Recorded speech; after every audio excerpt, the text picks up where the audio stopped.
If you're like us, you've probably seen references to something called Munchausen's by proxy and been curious, without really understanding what it is or how it may affect people. That's why we were excited to hear about the new podcast, Nobody Should Believe Me. The host, novelist Andrea Dunlop, takes an in-depth look at this subject.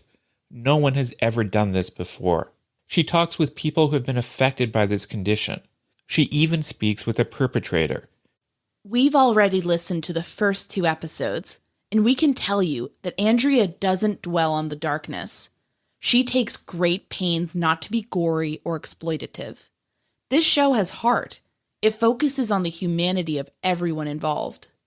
And what makes this podcast extra special is that Andrea has a deeply personal connection to this subject. Someone very close to her was investigated for Munchausen by proxy. That gives the show a real emotional punch. When Andrea is listening to people tell stories about how they've been affected by this condition, she is not some uninvolved outsider. She has lived through the very same pain they have. She understands them. And through this podcast, she helps all of us understand them too. New episodes drop every Thursday. Listen and subscribe to Nobody Should Believe Me on Apple Podcasts or wherever you listen to podcasts. Content warning. This episode gets into topics that some listeners may find very disturbing. It includes details about the murders of 2 young girls, as well as domestic violence. Please call the National Domestic Violence Hotline at 800-799-7233 if you or someone you know is experiencing abuse. Hey everybody, this is Áine Cain from the Murdersheet, checking in to say that today's episode will actually be unscripted. It's just going to be Kevin and I talking about basically the Logan search warrant and affidavit and sort of discussing all these recent developments. No script, so if we sound a bit weird or unrehearsed, then that's why.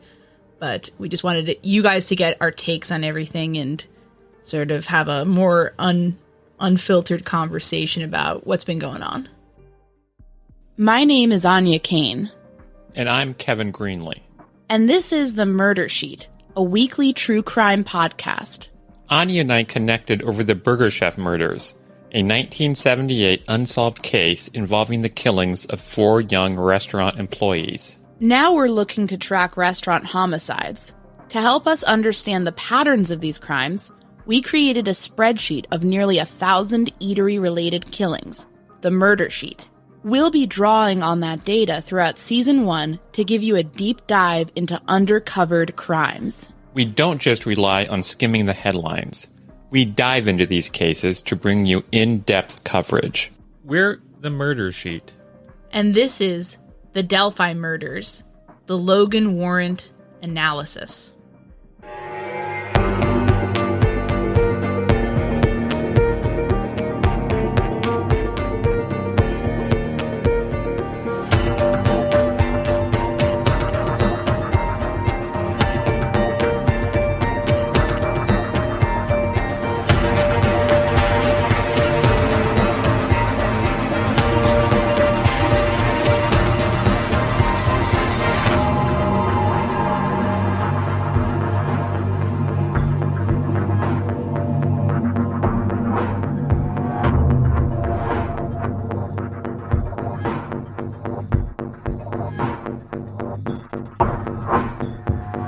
So the big question that everybody is asking us now that we've released these documents is, are we saying that Ron Logan is likely, Bridge Guy is likely the murderer? And the answer to that is an emphatic no. This is a situation where we are striving to obtain credible information about the Delphi case and the Delphi investigation. And we feel that the Logan affidavit and search warrant gives us a really clear snapshot of where that investigation is in March 2017. And the problem, of course, is we earlier have released documents from later in the investigation. We released documents from 2020. and also a document containing an interview with Kegan Kline from 2021. So it's important to remember that basically it's almost as if we're releasing chapters of a book out of order. And we realize that is frustrating and sometimes confusing, and we certainly apologize for that. But the only alternative is either not to release or to delay release until we have everything and can put it in order. And we don't like the idea of sitting on information and not sharing it. Well, also, we might not get everything, you know? I mean, this is a situation where this is a multifaceted investigation involving multiple agencies and a very complicated crime, essentially, and we know that because it hasn't been solved. And so I would say that maybe if you're thinking about it, well, are they saying Logan now is the top guy? Think about it this way. Put the Ron Logan document first in your mind. That happened first, March 2017. Then put the Kegan Kline 2020 August police interview, and then put the HLN interview from 2021 with Barbara McDonald. And that's the order that chronologically these events happened. And we feel like perhaps the Logan situation in March of 2017 could go a ways to pointing, well, why were the Klines raided in 2017, February 2017, weeks after the murders? And then why did nothing happen until seemingly August 2020? You know, first of all, the answer is stuff very well could have been going on in the middle of that. But if you want to just look at the documents that we have, it's possible that they were interested in Logan, and they sort of maybe wanted to pursue that route first. And I don't necessarily think that's unreasonable. The man lives there. This is his property on which Abby and Libby are found. And he certainly bears a certain physical resemblance to Bridge Guy, both in his appearance and in his choice of wardrobe. So it's not unreasonable to be curious about that. Yeah, and when investigators found that he had some history of violence towards his romantic partners and would make threats, I think it's a very reasonable thing to look into the man. He's right there. You don't want to be throwing out all these nets and then overlooking the person right in front of you. And also, I think it's very important to keep in mind when you read this document, this probable cause affidavit, is that it was written for a very specific reason. It was written to convince a judge that there was probable cause to search the Logan property. So, FBI Special Agent Robertson crafted this document to get that result. That doesn't mean she did anything wrong. It just means she has a set of facts, and she is only going to choose to include the facts that would help her get to her result. That's how the system works. If there was evidence at the scene that pointed away from Ron Logan, in other words, that's not going in the probable cause affidavit. The probable cause affidavit is not intended to be a comprehensive summary of all of the evidence in the case. It doesn't, for instance, mention anything about the Klines. That doesn't mean that they have dismissed the Klines at that time as being potentially involved in the case. It just means they're writing something about the Klines in this particular document will not further the purpose of getting the probable cause warrant accepted. I think what Kevin says is really important here, because there's a lot that you're likely not hearing in this probable cause affidavit that could be very telling or point in another direction. And that's never going to go in here. And that's, again, it's not law enforcement's job to also, to include in their probable cause affidavit, oh, wait, but pump the brakes because, this part doesn't make any sense. They're trying to get access to this person's house and items, and they want to be able to look through it. And in order to be able to justify that invasion of a private citizen's property to a judge, you need to have good reason. And they're going to be picking out all their bright and shiny reasons and leading with those and not really, bringing up any possible wrinkles to those or alternate explanations. So the language of this document... So this is not a court. No. This is not a trial. If this was a trial, Ron Logan, through his attorneys, would be able to make responses to all of the things claimed or alleged. So if you're thinking, whoa, the FBI agent said that this guy could have done the murder, ding, ding, ding. No, calm down. Obviously, she's like, that's what her job is. That is what the purpose of this document is, to let the judge know, hey, we think he might have done it. Let us look. And that's it. And I think people might read too much into the language of what is supposed to be ultimately sort of a persuasive document, is supposed to be kind of angling it from one specific angle with a goal in mind. Yes, and Special Agent Robertson is very good at her job. She wrote a very persuasive document.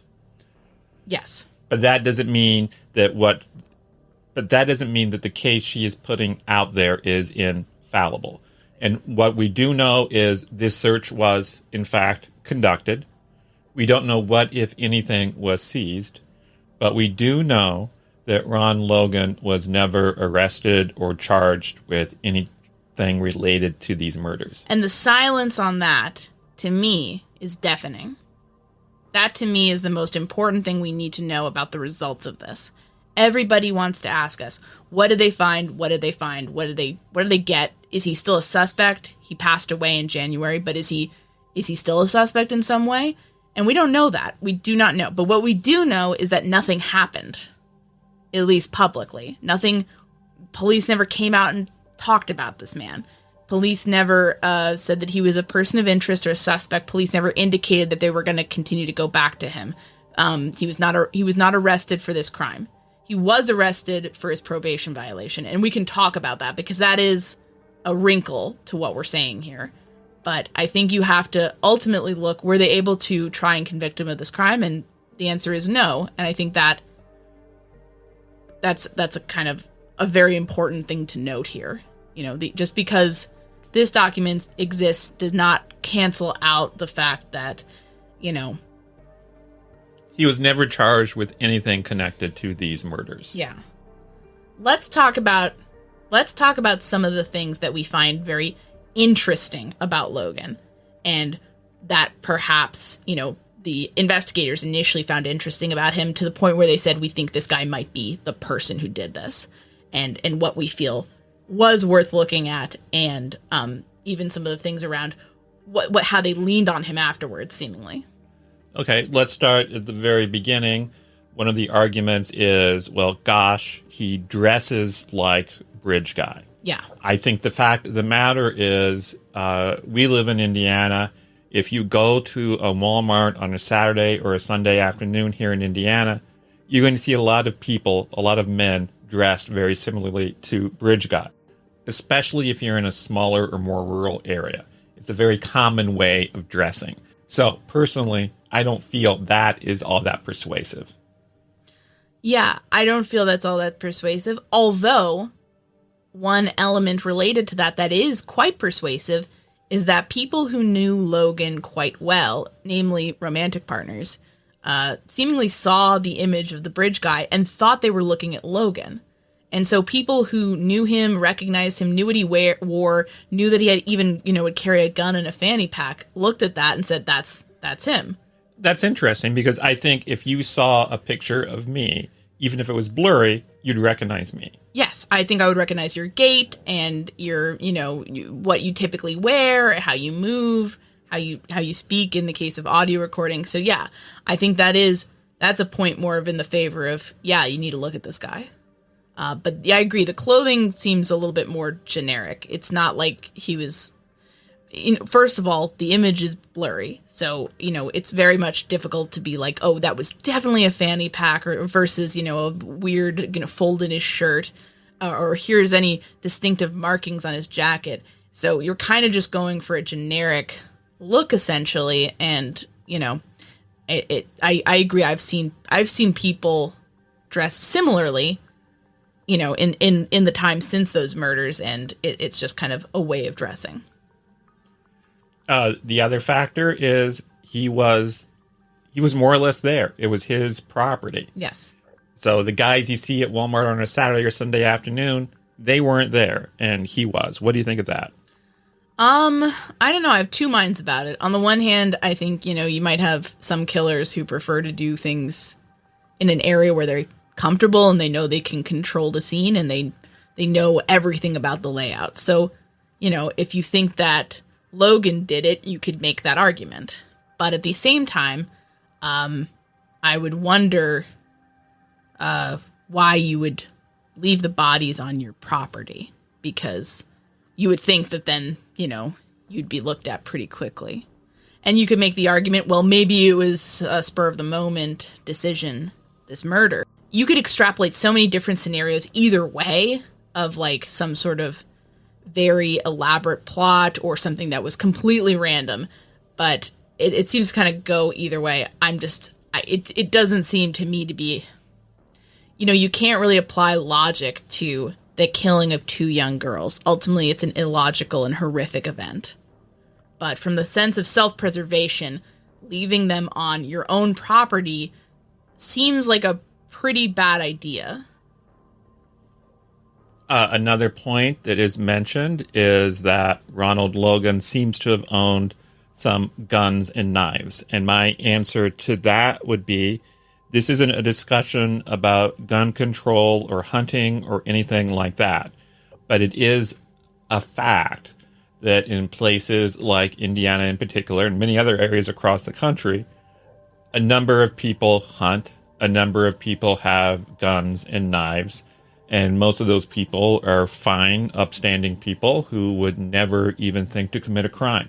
Yeah. So just the fact that he owns weapons doesn't seem particularly persuasive to me. No, that seems like a bog standard set of implements for somebody, especially somebody who's, in a rural, semi-rural area. You might have a gun to hunt, you might have a knife to hunt, and that's not suspicious or creepy necessarily. Not at all. No. I would venture to say that a substantial proportion of the men in Carroll County probably own guns or weapons, and there's nothing wrong with that. And now here's my question about that, though, because I completely agree with everything you're saying. But in the case of specifically Logan, was the fact that he owned guns and he had guns in his house, was that a probation violation on its own?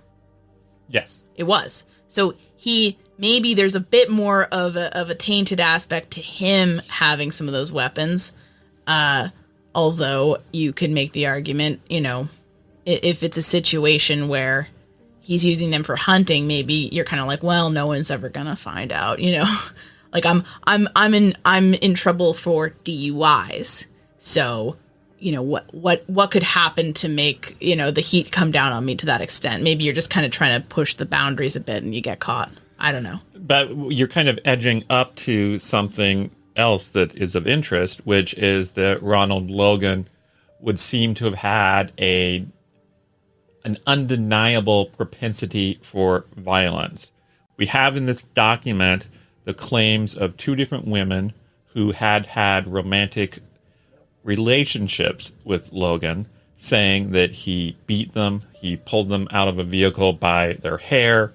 He told one woman that if he wanted to, he would be able to kill her and hide her body in the woods so that it would never be found. What is your interpretation of that? Yeah, it's pretty horrific stuff, and in case, I always want to point out that, in many instances of acts of random violence or, that seem like random violence, you have a person who has some sort of background in being the perpetrator of domestic violence. That can be a red flag for people who go on to commit mass shootings or whatnot. So I think that is notable, and a willingness to use violence to control others in your life through fear is certainly something.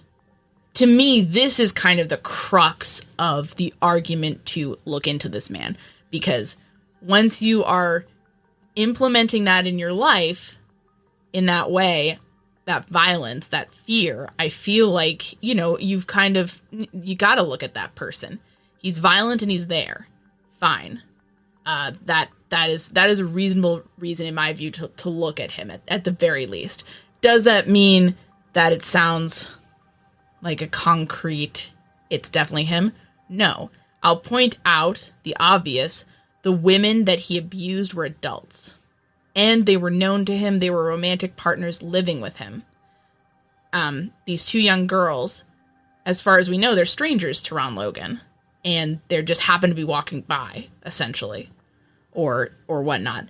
It just seems like a somewhat different type of crime. And from what we've seen, there's nothing in his past that we know about at this point that points to anything around sexual predation or going after young girls. And so it doesn't line up for me in that sense. But I think people can escalate. People can escalate, and I think the argument would be once you show that you have the potential to use violence against someone who is weaker than you, you've always got to assume that you're capable of doing that again and again and doing it in worse ways. That doesn't mean he's guilty. No. It means he's a bad guy. But the fact of the matter is that around this case, there are a lot of men who have done bad things. Yes. Chadwell. Yes. Eder. Bruce. Nations. The list is depressingly long. And the mere fact that they did something bad or even something horrible does not mean that they did this particular horrific crime. I think it's really shocking for people who have had, a pleasant existence in life, up to this time you want to think, okay, well, it has to be all one guy, right? It has to this guy has to be responsible for all the bad acts in this area. And no, I mean, there's a lot of really bad people out there. That's life. And unfortunately, I think it was absolutely reasonable to look at Ron Logan. I'm not gonna say with the violence. I think you're exactly right. Once you're doing that, what, and I'm gonna add to that. This man, seemingly with his record of DUIs and what he was in trouble for, seems to have a drinking problem. If you're drinking to the point where you're drinking and driving, and that's like something that you're consistently getting in trouble for, you have a problem. You're an alcoholic. Maybe you don't consider yourself one, but you are endangering other people's lives by getting on the road drunk. And you're also incurring a ton of costs on your own life where you're getting in legal trouble and having to, lose money over that and lose time. And it's a disaster, basically. And so when somebody is that out of control with their drinking, as indicated by multiple DUIs, you have to wonder, is that drinking spurring on different kinds of violence than he's exhibiting when he's sober? Or could that be something that is a factor in what happened? It's another element to add to this whole mix that, is something that I think is interesting to bring up, the drinking. I'd like to continue listing some of the things that Special Agent Robertson of the FBI suggested were possible arguments for the guilt of Ronald Logan. Yeah. The next one that comes to my mind is Ronald Logan actively lied to police about his whereabouts on that afternoon, and he also contacted someone to try to help him arrange to set up a fake alibi. Yeah. And Special Agent Robertson believes that if a guy is trying to create a fake alibi, even before bodies are discovered, that's a sign of guilt. Right. What are your thoughts on that? My thoughts on the alibi thing are mixed. I think, yes, whenever you have someone lying about where they were, immediately red flags. So I'm not saying this from the perspective I think it's nothing. I don't. Frankly, I think it's odd that he sets up this alibi initially for 3 p.m. and then sort of goes back, I believe, at some point in the affidavit, says that he goes back and says, oh no, 2:30. Is that correct? Do I have those times right? Roughly. So what's interesting to me about that is neither 2:30 nor 3 covers the key moment, which is 2:13, which is when police believe that Libby and Abby were confronted with the man on the bridge. And so you could make a lot of arguments around this. You could say, well, maybe Ron Logan is guilty and he just didn't know what time it was. He thought it was 2:30. He made a mistake. Fine. You could say that, it's just, 5D chess or something. He's just kind of like strategizing in some way. Fine. I just think that it seems a little bit odd that he would do such a bad job with the alibi. And again, you could say maybe he made a mistake, but I don't know. I find that odd, and I also find it plausible, not necessarily true, but plausible, that when he is getting a bunch of attention from law enforcement who are knocking on his door, we're looking for these two girls, they're lost in the woods, and that investigation is going on, he's starting to sweat and think, oh man, I drove this afternoon, and I'm going to get in a lot of trouble if that is found out. So I need to start setting this up now. Just a completely misguided self-preservation move that backfires in a huge way. Backfires spectacularly. Yes. Backfires in an unbelievably huge way. I don't know. I could see that. Do you think that's plausible, or do you think I'm just getting too in the weeds with this? I think it's plausible. Also, frankly, we don't have enough evidence to determine what really happened. He could have been making a fake alibi because he was somehow involved in the murders. Maybe not as the actual perpetrator, but maybe because he had guilty knowledge. We just don't know. But this fact in and of itself, I remember something somebody once told me in law school, which is, of course, in a criminal trial, a person must be found not guilty beyond a reasonable doubt. And what does that mean? There's many different ways to define that. And this way I heard it defined in law school was that if you're presented with some information and there's two ways to interpret it, and one way of interpreting it is this guy obviously has to be as guilty as sin, and the other way of interpreting it is, well, this is an innocent explanation for it. This explains why this person did this without implicating him in a heinous crime. And if you have those two options, you are obliged, if you use the beyond a reasonable doubt standard, to have to choose the one that leads to you thinking, well, maybe he didn't do it. So this information about the fake alibi, there's a reason why he could have done it that's completely unrelated to the murders. And so if you're in a court of law, that means it's not enough to convict him. Not by a long shot. And people could bring up, well, he was also driving to the dump loading station thing earlier that day at 11. Earlier in the day, well before the murders. And he didn't lie about that. He didn't fashion an alibi for that. And I kind of just think that could point to somebody who's just focusing on the afternoon, because that's what cops are currently focusing on when they're initially asking these questions. I'd have to agree that if you look at this guy's life as a whole, I think it's fair to say he's not a good long-term strategical thinker. Just someone who thinks about the immediate crisis in front of him and how he can get out of it. Exactly. How do I get over this next hurdle? He's not thinking about the whole obstacle course. And, I don't like the argument of like, oh, this person's too stupid to do the crime. I don't think you have to be a genius to get away with murder. I think it's a combination of cunning and maybe a lot of luck in some cases. But I just don't know. It doesn't seem, that seems to me like it very well could have been a panicked move by somebody who's feeling like they're being confronted about the thing that they last did that was bad, and maybe is assuming that, okay, the girls are going to be found soon if I can just, I'm sure that it's probably an accident, and they're not, it's going to be somebody twisted their ankle and they're going to be rescued and it's going to be over. And as long as I can kind of keep the cops off my back for this afternoon, I'm home clear.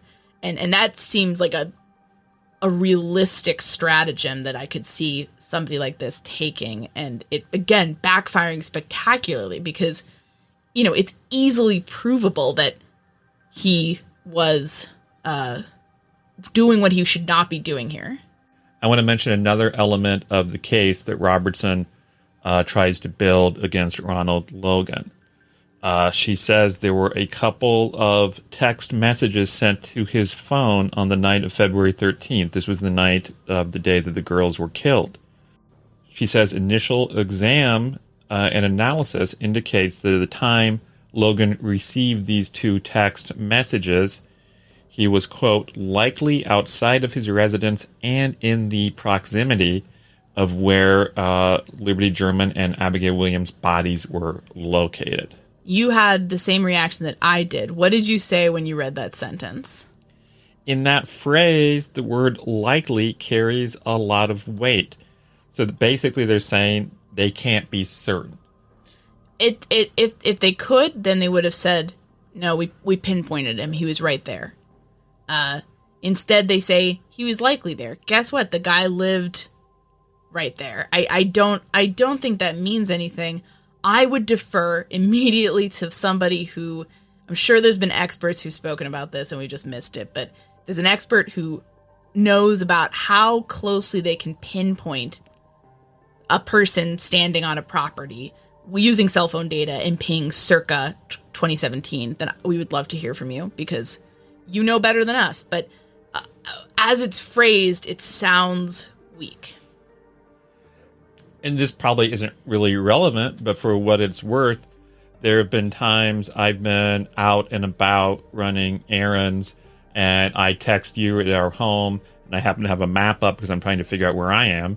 And the map will show me you've turned it on so that we can see each other. Yeah. Or you've turned it on so we can see each other's locations on maps. And I'll look at a map and it'll say, oh, Áine's not in the house. Áine's across the street. Áine's in a creek. Áine's down at shopping somewhere. And in fact, during all this time, you were actually at home. Yeah. Remember, this agent is trying to convince a judge to let them look at this guy's property. So if there's some sort of really, huge deal information around, no, we absolutely pinpointed him. He was right there. We know for a fact his phone was there. They're going to mention that, in my view. And again, there's nothing wrong with an agent building a case in a document like this. Because it's always possible that down the road, if necessary, a defense attorney would get the right to challenge it and say, well, actually, this, and this may have been left out, so probable cause didn't exist after all. This is just part of the process. Yes. But it also means that as people who are following this story, we should be aware of what these documents are, what they mean, what they intend to do, what they tell us, what they don't tell us. Because if we don't have that context and we don't have that knowledge, then I think it just becomes the usual stuff with Delphi where you have some people who are like, yes, it's this guy. And then a bunch of people are like, no, it's this guy. It's not this guy. It's this guy. And we don't care about any of that. We don't care about the theories. We care about information, about facts, and about what they might tell us, what they do tell us, and where do we go from here. And I think that is ultimately what is very important about this document. We've talked about the intent with this document. Let's go into, real quick, some of the things that these agents were actually looking for. Because that tells us something, too. Yes. This is telling you quite a lot, actually. Information to be searched and things to be seized. So here's where they're literally going through and labeling by name. Here are all the places we want to look, where we want you to let us look. And that's basically the whole property. I mean, outbuildings, detached garage, the building itself, the white Ford that he owned, all of that. And it's also saying what evidence they think could exist here, what they want to get. And a few things that stand up in this paragraph 3. Clothing, forensic evidence, blood, seen and unseen, hair, bodily fluids, seen and unseen, fibers, weapons, including guns and cutting instruments, electronic devices used to produce cellular signals detected by law enforcement in the areas of the crime scene, animal hair samples. A couple of things on that list just send chills down your spine because cellular signals in the area of the murders, and they haven't been identified, and they haven't been identified by March of 2017. So what does that mean to you? Burner phones. What are burner phones? I mean, it's about somebody buying a cheap phone that they can throw away on a whim, and it's, for some reason. So basically, if you or I went somewhere with our phones, people could look at the information connected to it and say, "Oh, that's Kevin Greenlee's phone. That's Áine Cain's phone." I would imagine. I'm not a technical person at all, but that's what I'm thinking. But if you can't identify a phone, I imagine that's a burner phone or something. And at this point, they've had a month. So you're admittedly speculating. Yes, here. I am. Let's assume for the moment that your speculation is correct, and then let's speculate a little bit further. If there were burner phones in the vicinity, what would that tell you? Somebody came there, or some people came there, to commit a crime. Because a burner phone tells me you don't want to be traced. You want to be able to do something on your phone, communicate, film, record, but you do not want it getting out that you were the one doing that. So, yes, in this case, I would say burner phones to commit a crime. Somebody went prepared. The crime that happened maybe was not some random event. It was something that, on some level, people were going in with the knowledge that there was some sort of crime supposed to happen that day.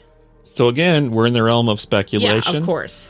But if someone knew in advance that a murder or a serious crime was going to be committed that day, that suggests it wasn't random, but it was targeted and planned.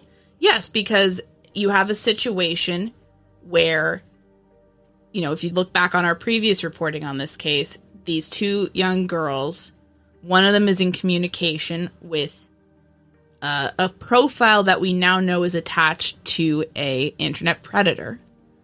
And she wanted to meet him, according to police. So when you have those two things at play here, and the possibility that, somebody who's claiming to be this Anthony Schatz profile, who's not who he says he is, and he's aware of where these girls are going to be that day on some level, whether that's through some sort of, communication or some sort of malfeasance, then you have a situation where, is it possible that, it was basically a trap, it was a lure, and then people, or a single person, go in with their cellular devices that are just supposed to be burner phones, and commit it. And of course, I'm speculating here, but that's what it speaks to me, at least. And,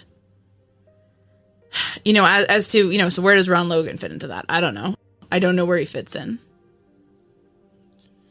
And as long as we're speculating, Special Agent Robertson herself does a bit of speculating, and she wonders if it was possible that the murderer, or murderers, I guess, she's wondering if it was possible that the crime was actually recorded in some fashion, either video, picture, or recording, and that's why they are looking at some of these computer devices. What do you think of that possibility? Yeah, I mean, I would be curious about, is that something that is a boilerplate aspect of these kind of cases where it's some sort of heinous crime against children? Is that something that they're just automatically putting in there to the language of their documents? Or is that something where certain aspects of this crime made them think that? Is it just generic? Or was there something about that scene that told them we need to be looking for some sort of video about this? And I don't know what that would be. I mean, I have no idea. I have no idea. I would just be curious. Yeah, I would too, frankly. Was it a situation where they were aware of Libby communicating with Abby? Was it a situation where they were aware of Libby communicating with Anthony Schatz, so they just wanted to cover all their bases And they wanted to put that kind of language, looking for video, looking for footage, looking for audio, looking for pictures in everything that they did from there on out, just in case that was relevant. Maybe. And 5 years later, I wonder if they have ever found any such recordings. I would imagine no, but it's possible, I guess. Yeah. But could there be anything at the scene that would make them think of something like that wouldn't be, if we argue that it's not just a generic thing you include in cases like this, like what tells them, oh yeah, we need to be looking out for this? I don't know. I don't know either. It's actually disturbing to think about, because from what we uncovered here in this Logan warrant, and also what we've heard, from sources, it was a horrific scene. And there was obviously a lot of blood, So let's talk about this scene for a moment. This document actually reveals some details about the crime and the crime scene that have not been public before. Yes, and before we start talking about it, let's just note that, this is the murder of 2 young girls. This is very disturbing, and this is what we're going to be talking about for the rest of the episode. So if that's something that could be triggering for you or could be upsetting, please consider sort of ducking out here. No shame in that. Because this is just, it's horrific what these documents reveal about what happened. And we're going to try to be respectful. Yes. And not be tasteless, because these are real people. This is a situation also where the details contained within are relatively vague as far as what actually this looked like, but they are suggestive, and they are suggestive of how the crime scene looked at. So it's not, I don't feel like we're really getting that in depth about the scene. It's just more of what sort of factors are at play here. So what did the document revealed, or what did it said really stuck out to you?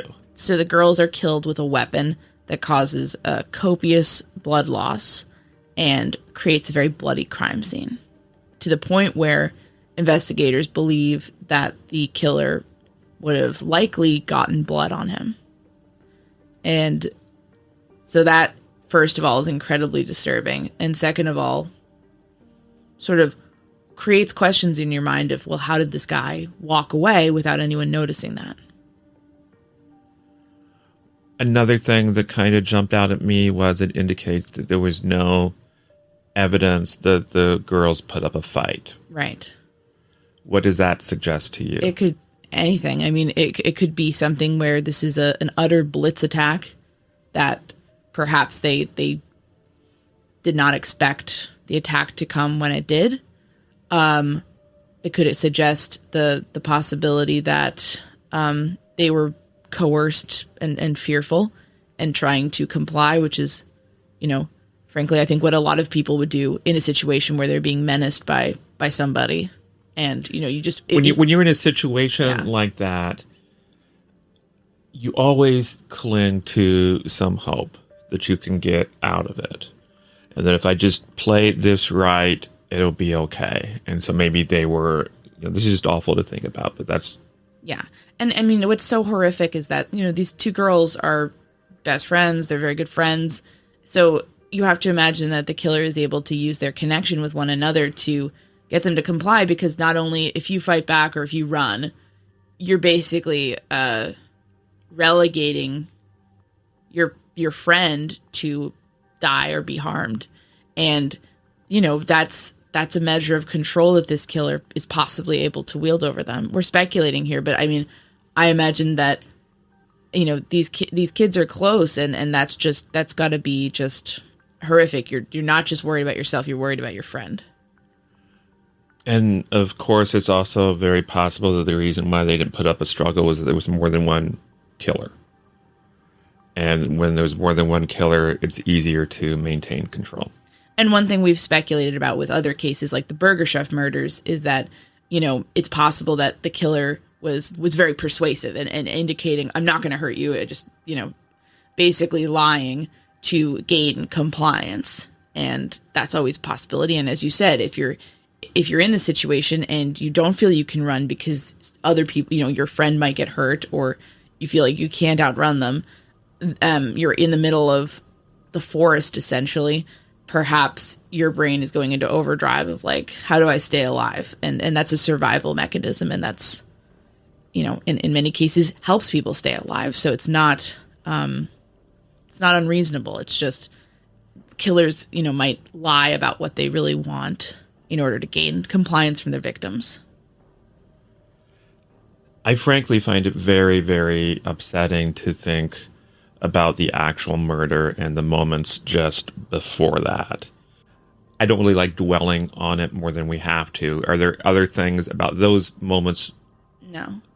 Okay, let's jump ahead to just after the murder, where according to this warrant and the accompanying affidavit, there is every possibility that the killer took some souvenirs.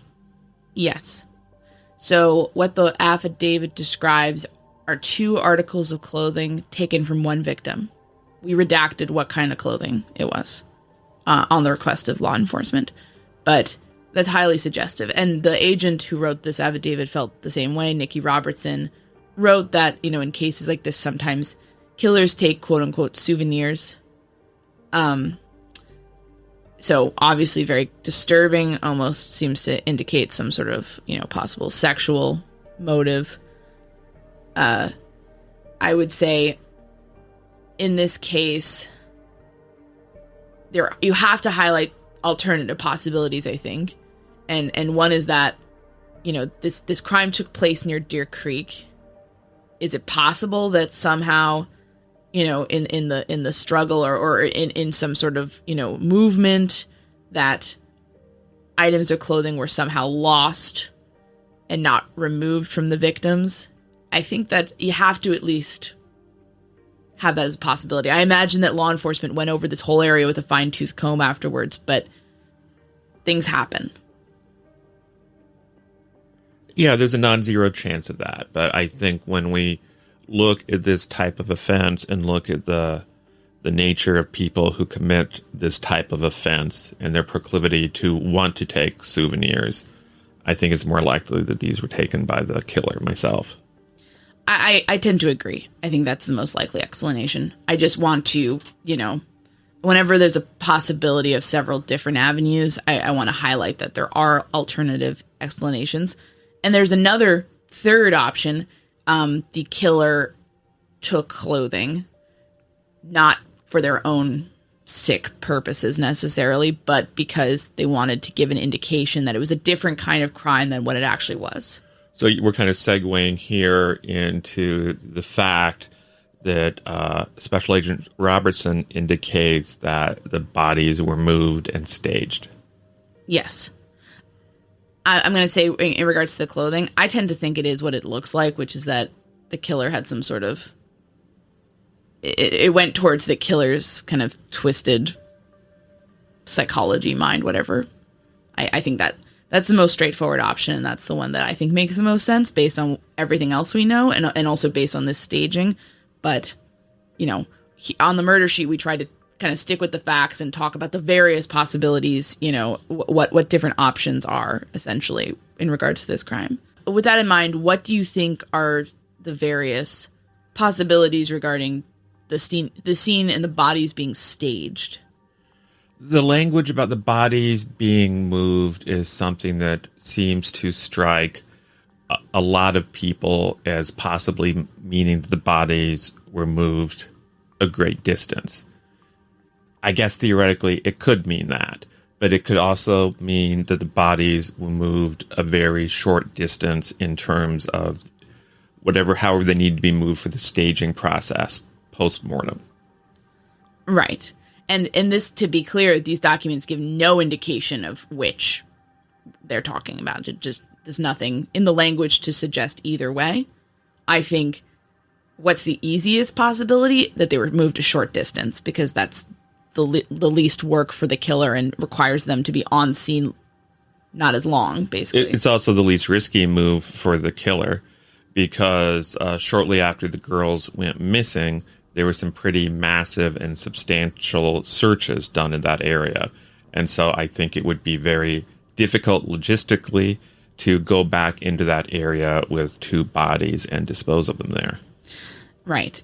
The other thing that we've talked about a little bit and what we can kind of go into more depth on here is, what does staging mean exactly in this context? And to be very clear, it's not described. What the staging is not at all gone into. It's just very vaguely talked about. And that's for the best. Yes. For reasons of taste and also for reasons of weeding out false confessions. If we don't know how the bodies were staged, if we did know, I think we would most likely not share those details. Yeah, because that's something that you could get into, people giving false confessions, because how they were staged is a very specific image that perhaps only the killer and people who've studied the crime scene, like, law enforcement and investigators, would know.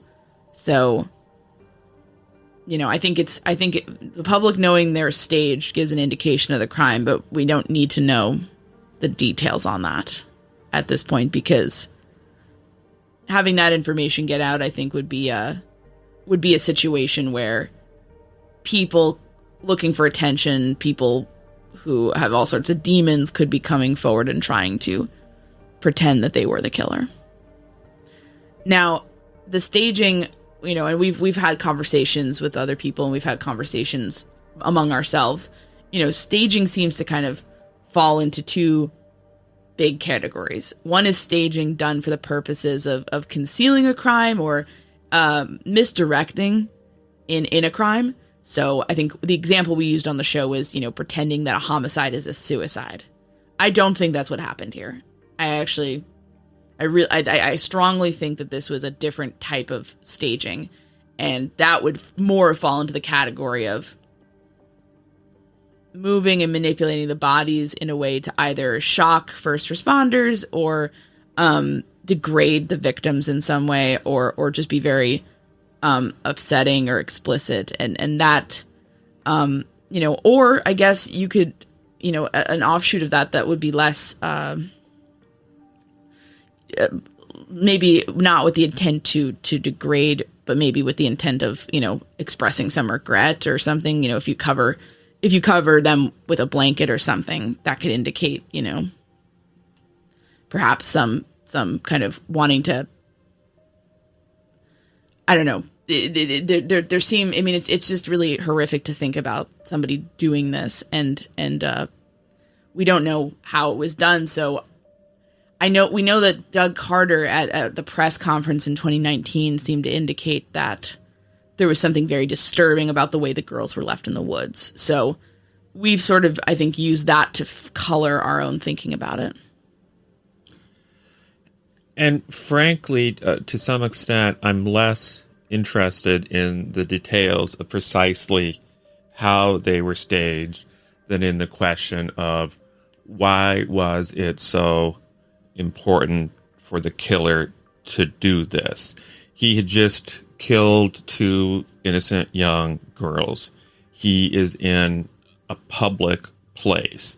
It's not a super crowded place, these trails, but nor is it a deserted place. If you go out to Delphi, there is a pretty constant trickle of people along these trails.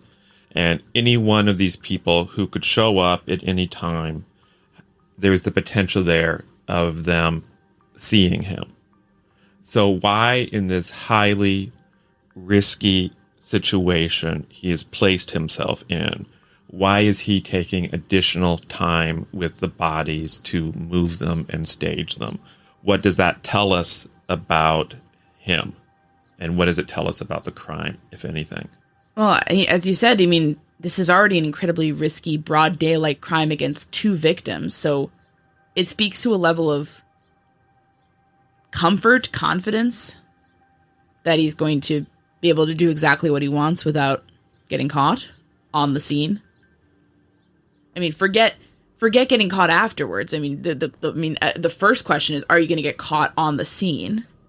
And if you're taking time to do this, in addition to taking on 2 people and abducting them from a public trail, it's this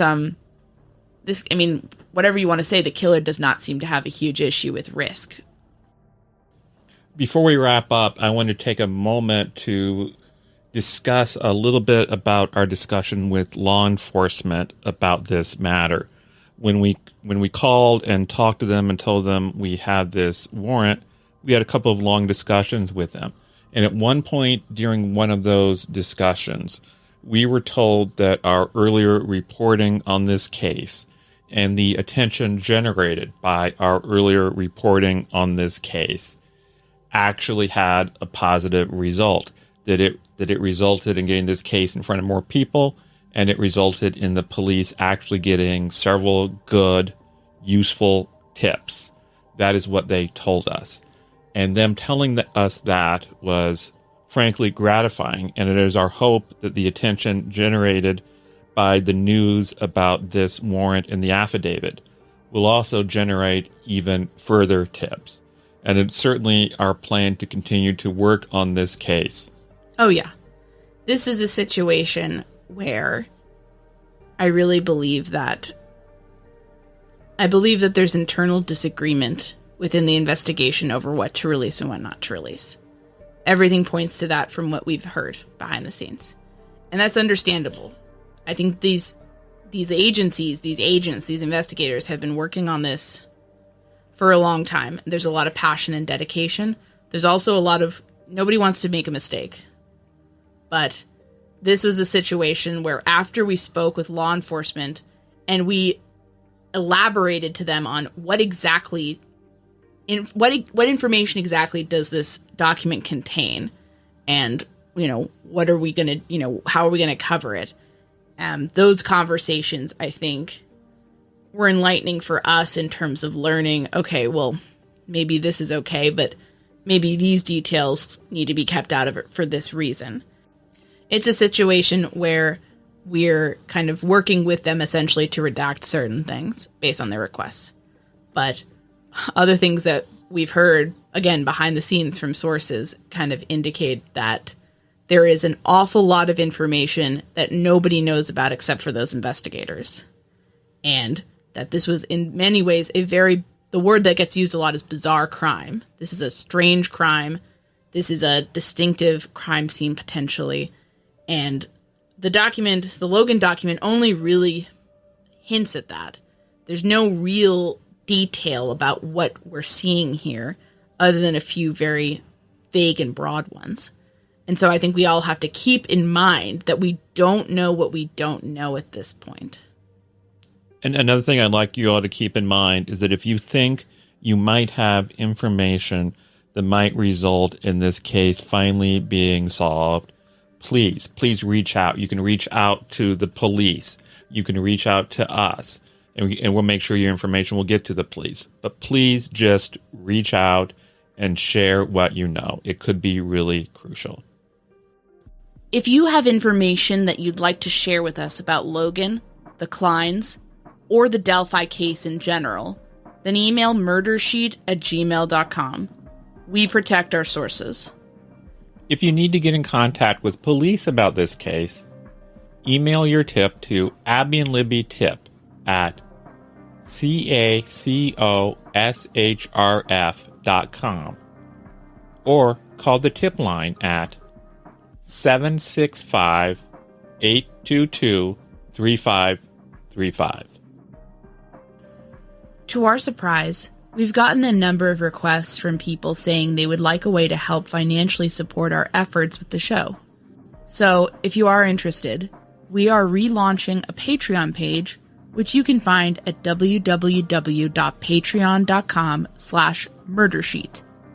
Join us there for 2 live video question and answer sessions each month. You can ask us anything, suggest new cases for us to look at, or even offer ideas for new leads for us to follow. If Patreon is not your thing, you can buy us a coffee at www.buymeacoffee.com/murdersheet. Thanks for the interest. Thanks for listening to this episode of The Murder Sheet. As always, thanks to Kevin Tyler Greenlee, who composed the music for The Murder Sheet, and who you can find on the web at kevintg.com. To keep up with the latest on The Murder Sheet, please make sure to follow us on Instagram and Twitter at murdersheet, and on Facebook at msheetpodcast, or by searching Murdersheet. If you enjoy listening to the Murder Sheet, please leave us a 5-star review to help us gain more exposure. And send tips, suggestions, and feedback to murdersheet@gmail.com. Thanks so much for listening.